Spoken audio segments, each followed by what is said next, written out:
Hello, boys and girls. I'm Mr. Brown, and welcome back to class. At our last class, we started to look at tools and the tools that we'll use when we're making our project. We looked at some tools we refer to as hand tools, and we recognize that there are a number of different groups of hand tools. Those you use to mark out the projects, we call layout tools. Those we use to cut the material, we call those cutting tools. Those we use to create holes in the material, those we call drilling or boring tools. We looked also at the abrading or scraping tools. That is, those that we use to remove the excess material from our work, so it goes down to the exact size that we want. We also look at some tools we refer to as percussive tools. Tools like the hammer, which with a blow can drive a nail into the work. We also looked at finishing tools. That is, tools like our paintbrush or our spray gun that we can use to apply a nice coat on your project so it looks good. What we want to do today is to look at how we can actually go about and make the project. So I want you to just pause and bring out those drawings that you have. You would have modified them based on what we have discussed at the last class, and by now you should have your masterpiece. Now let us look at how we can go about and make it. We mentioned that you would have to select the type of material you want. Some person may have chosen wood, some may have chosen plastics, some may have chosen metals. Irregardless of the material you have selected, you'll need to follow some simple guidelines to ensure that your work is done accurately. Now, let's say, for example, you had selected wood for your framework. You would want to be able to join the different pieces of wood together in order to make the project. Now, there are several ways of joining wood. One easy way is by using what we refer to as joints. Let's say we have these two pieces of board that we want to join for a corner. We could easily make a joint that would cause the pieces to fit together. Now, there are a number of woodworking joints which would have been applicable. The one I'm going to demonstrate first is one referred to as a housing joint. Now, the first thing you'll need to do is to mark out the joint. Remember we said we have some tools called layout tools? Those are the tools that we'll be using. So we would measure to make sure that we have the accurate distance. Now, when we are going to join them together, we want to make sure that they fit exactly. You don't want one part to be rocking in the other or shaking in the other. You want them to fit accurately. So you measure to ensure that it's accurate. And you mark the point. Now, having marked your lines, you're going to cut on the waist side of your line. What we mean by the waist side? When we're cutting this piece, we'll want the outside here and the outside here. So we are going to cut on the other side of the line. That is on the part that we don't want when we're finished. That means that if we make a little mistake, we can still remove some more material and still don't spoil the material. So we would mark it out and we would cut out the piece. Now, a joint is not made with one piece, but two pieces. We'll need to mark the other piece so that it fits exactly in the hole, the cutout that you have made. And you would cut out, cutting down and across. Now, if we're going to cut this and we hold the material in our hands, we'll find that it will shake. it will not cut accurately. And not only will it not cut accurately, the finished product would just not look neat. So we'd use a holding device, and we'd hold our work in the holding device close to where we're going to cut. So we'd have as little vibration as possible, and we get the work as accurately as possible. Now, once we cut them accurately, we now come to fit them together. Now, if this piece is bigger than the other piece, what will happen is that when you try to force it in, it will cause it to break, spoil your work, and you'll have to start over again. It would also mean that you'll have to get more material, and it will cost you more to produce. You don't want that. So you want to be accurate from the first time. So once you have cut both pieces, all you'll need to do then is to fit them together. And once they are fit together, you have one corner completed. Just as simple as that. Now, this type of joint that we have looked at is referred to as a housing joint. It is not the only one, because there are several others you can use to fit a corner. It might be that you might not have the tools required to do this housing joint. You may just have a saw. If you just have a saw, another joint you could use is one referred to as a lap joint. A lap joint would have the two pieces fitting together just in the corner, just as easily. Again, there are some things you need to bear in mind. Measurement. You'll have to mark it out accurately so that when you fit them together, just like the one we looked at a while ago, you don't have any space and you don't have the pieces rocking one side to the other. So the distance you're going to cut out would need to be the same as the thickness of this piece of material. You'd measure the material, and the same distance you'd mark it on the board so that when we're cutting, we'll be accurate. Again, you'll need your vise. You're going to lock it in the vise to make sure that it does not vibrate. And once you have cut it out, you can fit the pieces together, and just like the other joint, it fits together nicely. All right, so we have one type of joint, and we have a second type of joint.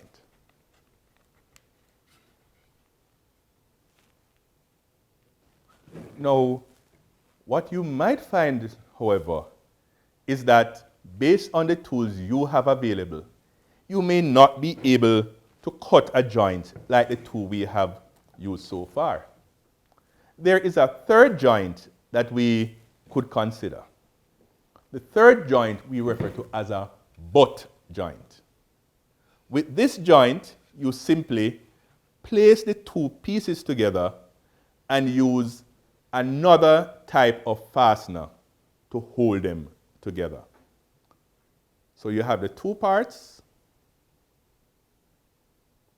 place them together, and affix them with another type of fastener. Now, which type of fasteners could we use? Now, this joint, if you recognize, naturally holds the material together. So for this type of joint, you could just simply use a little glue, and once the glue is dried, it will stay together. The other types of joints we have looked at will need some assistance from the mechanical fasteners. Now, the two most common mechanical fasteners that we use are nails and screws.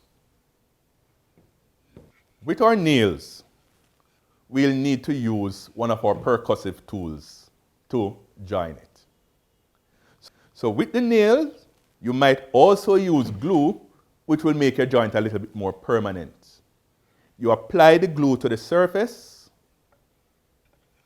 fit them together, and then nail them together. But nailing like this, if you notice, the material is rocking, it might fall. Again, holding devices.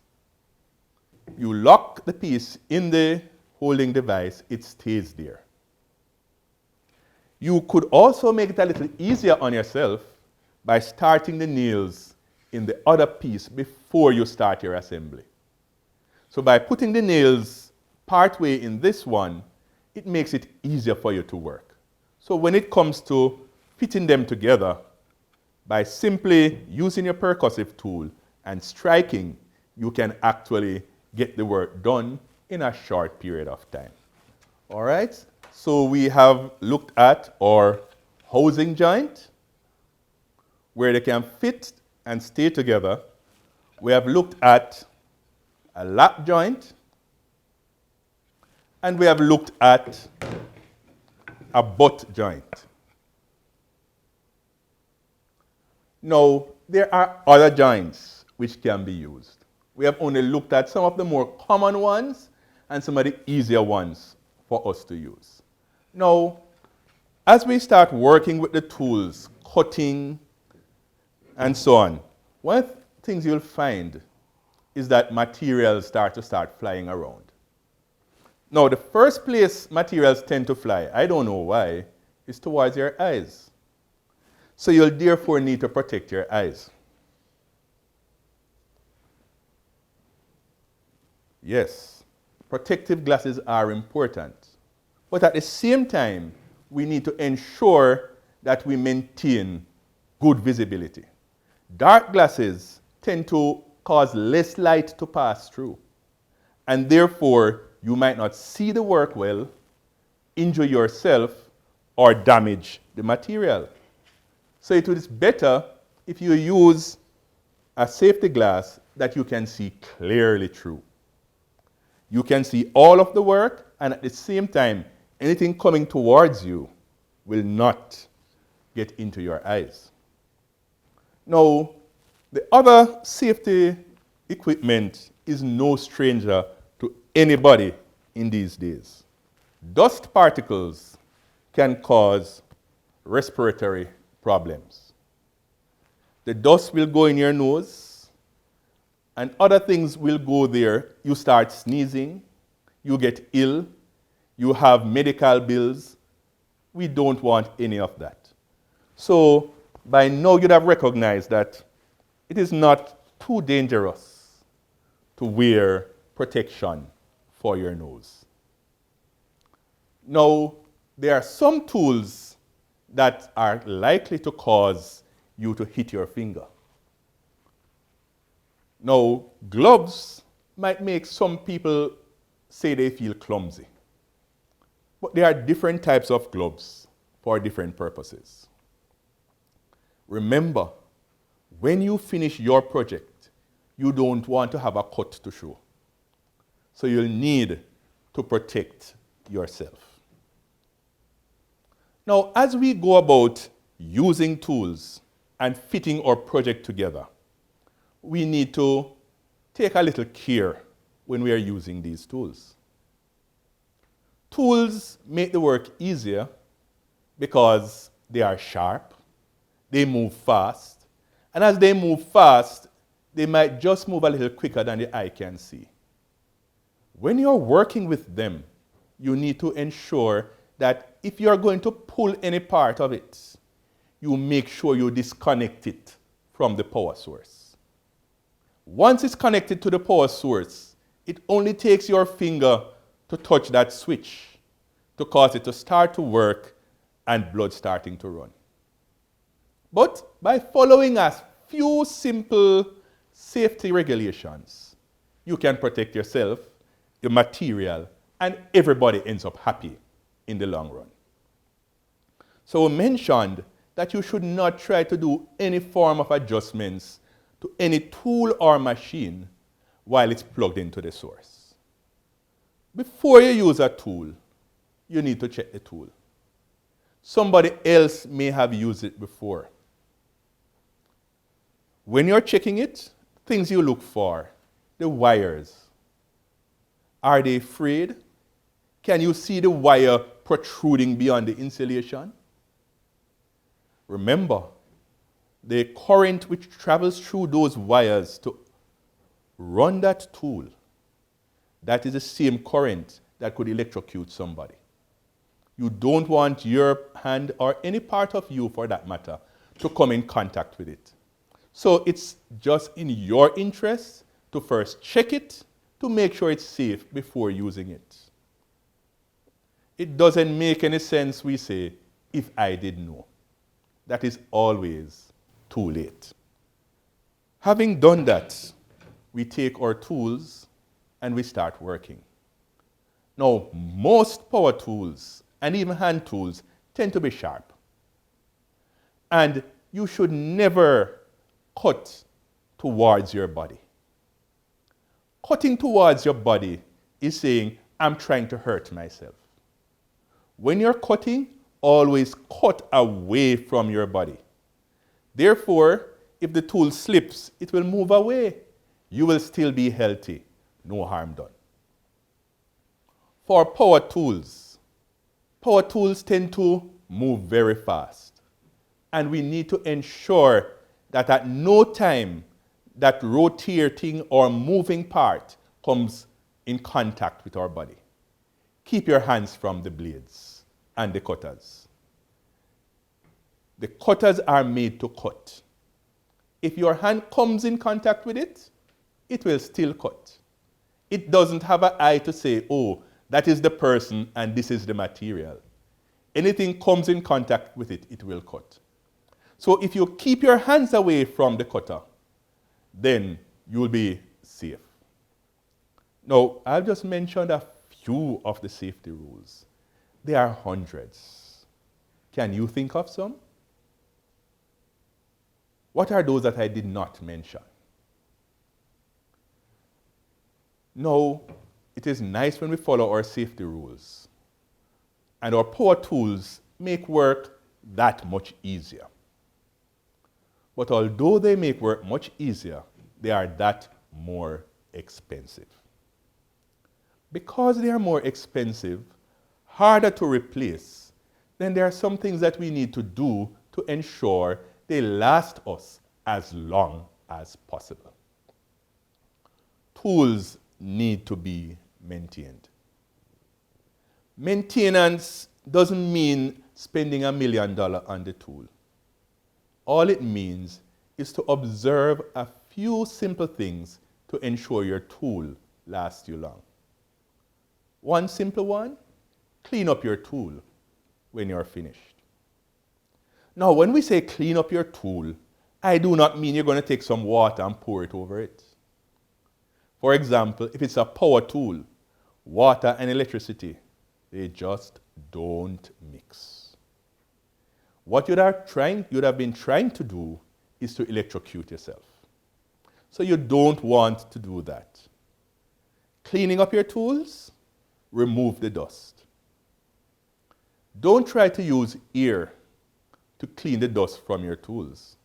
Because what that does, it sends the dust airborne. And as it flies, it aims for your eyes. And as you suppose, it also goes to your nose. And you don't want to get ill. A paintbrush is sufficient. Move the dust. Fold the cards properly. Many tools, if not most, stop working because persons bend the cards so badly that the wires inside of them start break. Another important part of maintaining your tools is just observing what is happening. You have been using a tool for a while and you hear a strange sound. Odd sounds coming from a machine are like you feeling pain. It's not something you want to hear, and pain is not something that you want to feel, but it's an indication that something is not right. So when you hear odd sounds coming from your machine, stop it. Check it. If you are not able to do the check, contact somebody who can. That is what your human resources are there for. The persons who know how to do it, get them to check it.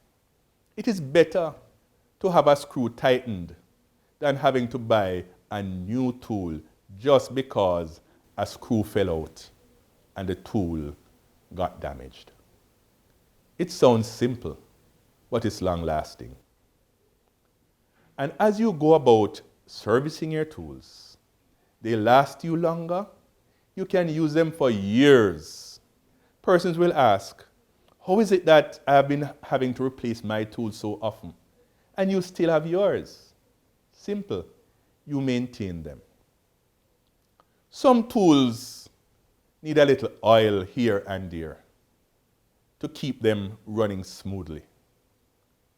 They are not to be drowned in oil, but you don't allow them to get rusty. And by following those simple precautions and maintaining your tools, they last much longer. So let us quickly look over as we end this part of it. You're going to build your project. You're going to use your tools, your technology, and that information that you have researched, and you're going to work safely.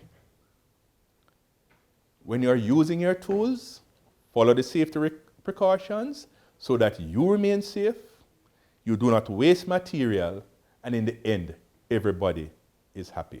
Now, our bird cage, if you remember our first class, we said should serve particular purposes.